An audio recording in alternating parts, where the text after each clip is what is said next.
This is a Corvette C8 Z06. Yesterday, we unlocked this car, we checked out all of the customization, and spoiler alert, it was awesome. In that video, I promised you guys that today we would jump into FH5 and unlock this. This is the Plymouth Belvedere. I know a lot of people are going to be looking at this car going, ugh, another old American car. This car not only has a ton of customization, but it also has an incredible story. So let's go unlock it and try it out. 40 minutes later, we've got 365 horsepower, 470 foot-pounds of torque from a 7-liter all-American V8. This wouldn't be an AR12 video without any fun facts about the Plymouth Belvedere. Dodge, Plymouth, they're all the same company owned by Chrysler. Back in the 1950s, Dodge and Plymouth were working on this little thing called the Hemi engine. They actually debuted the first Hemi, I think it was like a 309 or something like that, Hemi engine back in 1951. Fast forward to 1964,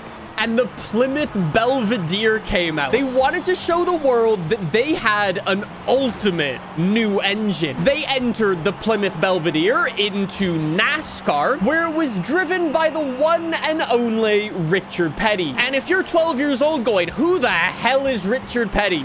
You know the king from Cars? That's Richard Petty. Dodge was working on a Hemi 426 engine, and they debuted it at the 1964 Daytona 500. And they threw it in all of the Plymouths and all of the Dodges. The 426 Hemi was unbelievable. It was so fast during all of the practice sessions and the qualifying sessions, the guys from Chrysler told the drivers to sandbag. They said, please do not go 100% because this car is so fast, it's going to get us in trouble. So throughout practice and qualifying, none of the drivers were trying. They show up to the race and they finish 1, 2, 3, Plymouth Belvedere, first, second, third. The Hemi 426 goes down in history as one of the greatest engines ever built. So fast, in fact, it was actually banned from NASCAR. And I think if you ask me, it's probably one of the coolest cars we have in this month's update. 20th time Nick has smacked the wall during this race. It's kind of hard to do the fun fact, read Twitch chat, and drive all at the same time, okay? It's not the easiest thing in the world. Across the line, Plymouth Belvedere. It's time to go and do some customization. Why don't we do things a little differently this time? I'm going to invite you guys to an open lobby in Forza Horizon 5, and I want us to build old school NASCARs from the 1960s. Usually, I would start in the conversions and check out all of the engine swap. Not for this thing. I wanted to start today in the tire compound because I really hope there is the old school NASCAR tires in here. Shit. These are the old school NASCAR tires. Why do we not have them on the Plymouth Belvedere? Since we're going to be limited on our tires, I'm going to toss on vintage race tires. Anyways, we do have a bunch of different engine swaps for this thing. And you remember at the start of this when I said there was some spicy customization? Big V8 swaps, V12 swaps, but there's also... yeah. How is that only A-class? I think I'm going to go for this. Dodge Hellcat engine, 707 horsepower. I'm also going to keep it rear-wheel drive since it's a NASCAR at the end of the day. We do actually have some visual customization. You know what? I actually am going to go for the front splitter and for the rear wing and for the big old blower sticking right out of the hood. We are definitely going to want some upgraded rear tires because 195 is not going to do anything. Let's also get some thicker tires in the front. 240. Actually, that ruins my PI. Never mind. We do have some oh. What the hell is that? We can also upgrade the tire size. boys. You can turn it into a drag car. We'll come back to that. We're coming back to that. We are definitely doing a drag race. I wasn't lying when I said the Plymouth Belvedere is a sick car. Look at it on race suspension. Jeez. I know everybody makes fun of cars from the 1960s and goes, haha, that's a boat. We can also do weight reduction and make it 2,700 pounds. This is lighter than the Z06 that we built. I have 900 horsepower on vintage race tires. What could possibly go wrong? There is only one paint job for it. We've got the GTO. We've got the Belvedere. We've got the Oldsmobile. You didn't really understand the thing about the 1960s, but moving on. I have my 900 horsepower homemade NASCAR. Is it going to be any good? Or is it going to be a death machine that just crashes into every single wall? Immediately, it's got really good horsepower and it can actually turn.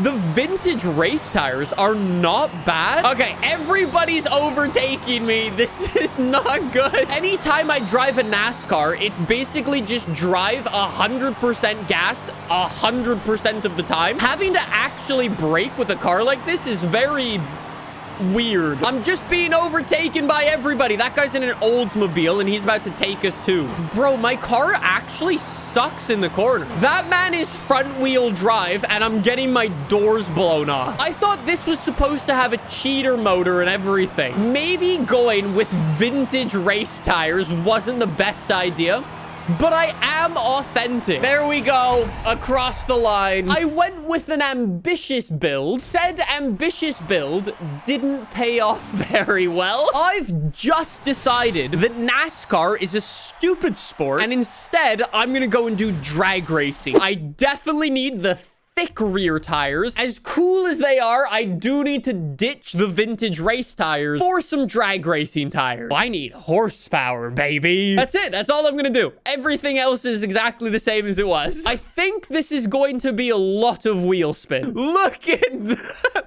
That is sick. I have no idea what time I'm gonna do. I have 1,750 horsepower. My gears, I'll work on those. I got no wheel spin, though, which is surprising. I just got an 8.7 in rear drive. Bruh. I got an 8.7 with the world's worst gear ratios. I fixed up my gear ratios, but... oh. I also gave it, like, a wannabe wheelie tune, so...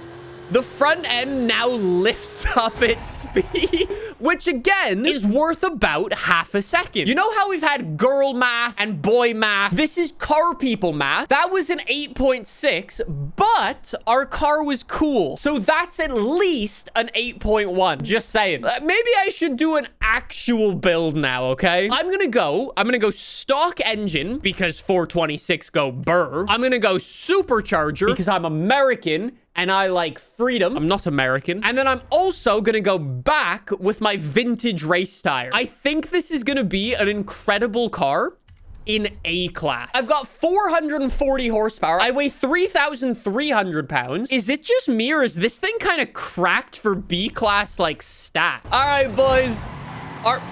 Did we just go before it said go? Our wannabe taxi. Let's see if this thing is any good in B class. Keep in mind, I have front aero, I have rear aero, I have tires, but they're from the 1960s, and I've got a big ol' American boy inside. I like it.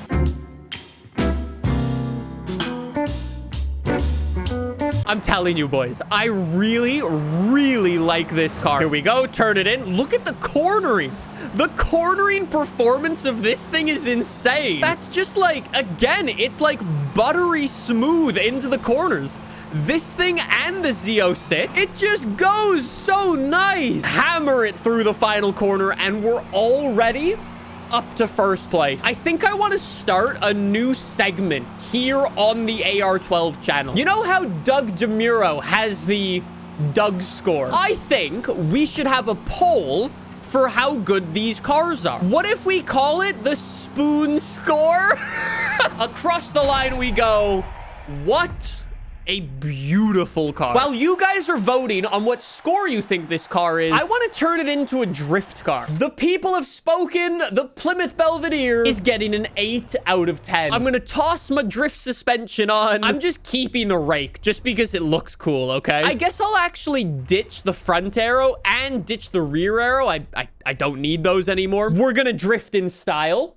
White walls. I like embracing the chaos, chat. You know how you have like London chavvy spec cars, then you've got like Dubai spec cars. If a car could say it's from LA, this is the car.